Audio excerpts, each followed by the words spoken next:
I was building a new life. Until she showed up. Let me tell you something. Peace doesn't come easy in America, I know. I spent 12 years in a gray cubicle in Atlanta, staring at spreadsheets while my soul slowly died. I was Marcus Brennan, analyst, renter, corporate ghost. I had a 401k, a lease, and a growing sense that I was living someone else's life. Then my Uncle Hank died. He was my father's older brother, quiet, reclusive, a man who vanished from the family tree decades ago. When the lawyer called and said I'd inherited his 5-acre property on Lake Evermere in northern Georgia, I didn't hesitate. I quit my job, I packed a U-Haul, and I drove north, toward trees, water, and silence. I thought I was escaping the system. But the system found me, and it came in a navy pantsuit, designer sunglasses, and heels that had no business on a dirt road. Her name was Victoria Ashworth, and she walked onto my land like she owned it. Little did she know, she was about to walk into the most humiliating moment of her life, because inside my cabin waiting for me was someone she definitely didn't expect, the state attorney general. And what happened next? Well, let me take you back to that morning. Chapter 1. The land was mine. Or so I thought. The first week on the property was pure magic. No emails, no meetings, no traffic. Just me, the forest, and the quiet lapping of the lake against the shore. The cabin was old, built by my uncle in the 80s, but solid. I spent my days reinforcing the roof, setting up solar panels, and clearing brush. At night, I sat on the porch with a beer, watching the stars reflect on the water. I felt free. Then, on the 8th day, I heard tires. I turned. A black SUV rolled down the narrow gravel road, slow, deliberate. Like it owned the place. It stopped at my makeshift gate. 2 wooden posts with a chain. Across them, out stepped a woman in a navy pantsuit, gold necklace, and heels that sank into the mud. She didn't knock, didn't greet me. She pointed at my rain barrel and said, "Unauthorized off-grid system, $750 fine." I blinked. "Excuse me. I'm Victoria Ashworth," she said, flipping open a clipboard. "President of the Lake Evermere Homeowners Association. You're in violation of multiple CC&Rs. I stared at her. I don't know what a CC&R is, and I didn't sign up for an HOA. That's irrelevant, she said. The deed binds. You inherited the property.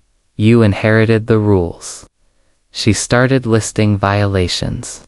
No permit for cabin repairs. Untreated lumber fire hazard. Blocking the shared lake path. Inappropriate. Exterior color I hadn't even painted yet. And the docks, she said. They're community property. You don't own the lake, Mr. Brennan. You're just a resident. I wanted to laugh instead. I said, "This is my land. I can do what I want." She smiled, cold, condescending. "Not if you want to keep it. Fines accrue daily. Don't be late for the next board meeting." Then she turned and left, tires kicking up dust. I stood there, stunned. I had just escaped one prison corporate life, only to walk into another. And its name was Victoria Ashworth. Chapter 2. I started digging, and found a bomb. I didn't sleep. That night, I pulled up the deed online. Everything looked normal, my name, the parcel number, the legal description. But buried in the fine print was a line I hadn't noticed. Subject to Lake Evermere, HOA CC and RS. Recorded June 14, 2005. Standard stuff. I thought then. I saw another note. Transfer subject to prior ownership interest held by Evermere Holdings LLC, per deed transfer 1988-2091, Evermere Holdings. I'd never heard of it. I called the estate lawyer. Yeah, he said. That was your uncle's company. He set it up in the 80s. Owns a chunk of land around here. How much? About 115 acres. Your Fifker plot is just a piece of it. My heart skipped. I asked for the full title history. 2 days later, I had it. And what I read changed everything. In 1985, my uncle bought 120 acres around Lake Evermere. In 1988, he formed Evermere Holdings LLC and transferred 115 acres into it. Then, in 2005, a developer filed plans to build the Lake Evermere subdivision. But here's the kicker. The developer didn't buy the land, they leased it from Evermere Holdings LLC, 99-year lease, $1 per year, and the lessor, my uncle, which meant the HOA didn't own the land. They were tenants, and Marcus Brennan had just inherited the company that owned the entire subdivision. The roads, the green spaces, the docks, everything. Victoria Ashworth wasn't the boss. She was a squatter with a clipboard, and I was her landlord. Chapter 3. The docks had a secret. Needed proof, so I walked down to the lake, found the path, followed it to the docks, and there it was, bolted to the base of the main dock, half covered in moss. Evermere Holdings, LLC, built 2006. Permit hashtag A-06-01.I. Took a picture. My hands were shaking. This wasn't just about me. This was about every homeowner in that subdivision. They thought they owned their land, but they didn't. Single quotes. They were leasing it without knowing it. And Victoria, she'd been collecting dues, issuing fines, and living like a queen. On my property, I wasn't angry. I was determined. Chapter 4. I called the Attorney Generale. Knew I couldn't fight this alone. The HOA had lawyers, influenced, decades of control. So I did something crazy. I called the office of Georgia's Attorney General, Daniel Reyes. Reyes was a former prosecutor known for taking down corrupt officials, fraud rings, and power abusers. I didn't expect a callback, but 2 days later, my phone rang.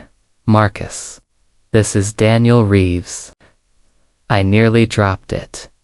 We talked for 20 minutes. I sent him the documents.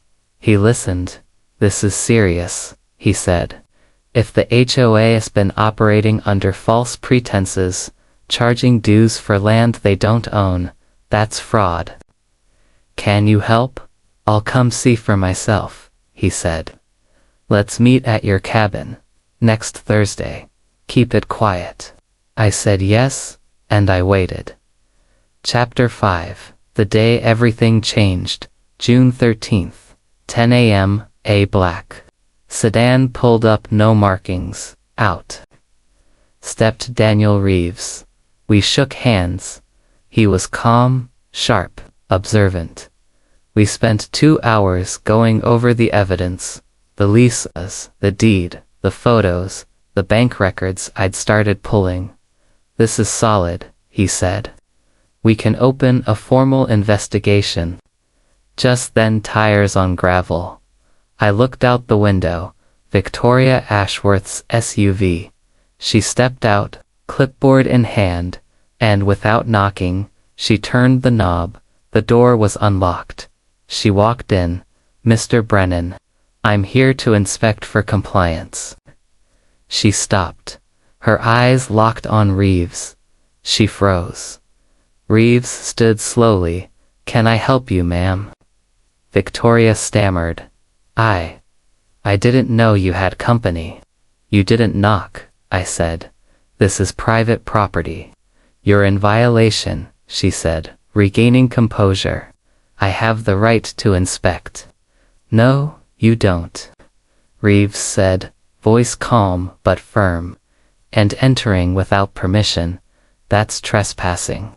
Victoria paled. I'm the HOA president. I have authority. Over common areas, Reeves said, not private homes.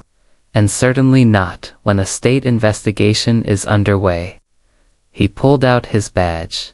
I'm Daniel Reyes, Attorney General of Georgia. You've just interrupted an official inquiry. Victoria's mouth opened, closed. She looked at me. You called the AG. I called the law, I said. Because you broke it. Chapter 6. The investigation that broke her what happened next moved fast. Reeves didn't waste time. Within 48 hours, the Georgia Department of Law launched a full investigation. Subpoenas went out, bank records, meeting minutes, dues logs. What they found was worse than I imagined. The HOA had collected $1.2 million in dues since 2005 only. 18% went to actual maintenance.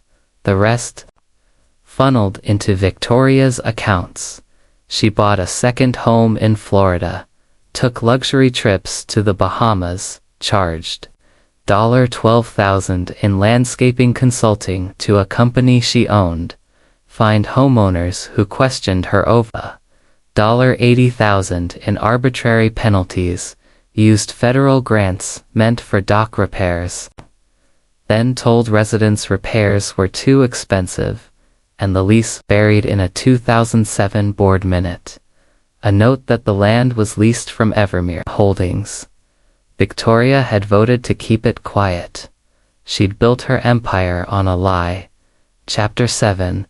The arrest happened on a rainy Tuesday. Victoria was hosting a board meeting at the community center. She was mid-sentence. We need to enforce stricter landscaping codes. When the doors opened, 2 state investigators and a county deputy walked in. Victoria Ashworth. She stood. Yes. You're under arrest for fraud, embezzlement, and unlawful entry. The room erupted. People stood, shouted, some cheered. Victoria turned white. This is outrageous. Not as outrageous as stealing $420,000 from your neighbors, the investigator said. Handcuffs clicked. She was led out in her heels. Clipboard still in hand. The video went viral. Local news, national headlines. Even Good Morning America picked it up. HOA president arrested after breaking into homeowner's cabin, where the state AG was waiting. Chapter 8. The aftermath. Victoria pleaded guilty to 12 counts, 5 years in prison, $420,000 in restitution, lifetime. Ban from any HOA leadership. The Lake Evermere HOA was dissolved. The land, still owned by Evermere Holdings LLC, now managed by me. But I didn't evict anyone. Instead, I offered a new deal. 99-year renewable leases at fair rates, no fines, no tyranny, a democratically elected council, free access to docks, paths, and lake, and every homeowner got a vote. Chapter 9. The new community. 6 months later, the subdivision was unrecognizable. We tore down the old HOA sign, built a community garden, rebuilt the docks bigger, safer, open to all.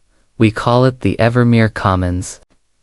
I still live in my cabin, but now I wake up to laughter, not fear, to neighbors, not enemies. This is why I started HOA Stories, because this isn't just my story, it's happening right now. In subdivisions across America, HOAs with unchecked power, presidents who act like dictators, fines for flower pots, eviction threats for grass height, and homeowners who feel powerless, but you're not. I was, and then I found the truth, and it set me free. If you've ever been bullied by an HOA, if you've been fined for mowing your lawn on a Tuesday, if you've looked at your mailbox and dreaded another notice, you're not alone. This is HOA Stories, because I'm Marcus Brennan, and this really happened to me. Call to action. Subscribe to HOA Stories. Real homeowners, real battles, real justice. Comment I've been fined if you've been hit with a ridiculous HOA penalty. DM use your deed will help you check if you're being leased land you thought you owned. Share this story because the next Victoria Ashworth is out there, and someone needs to stop her HOA stories, because no one should be rented by their own home. This is my story, and it's not over yet.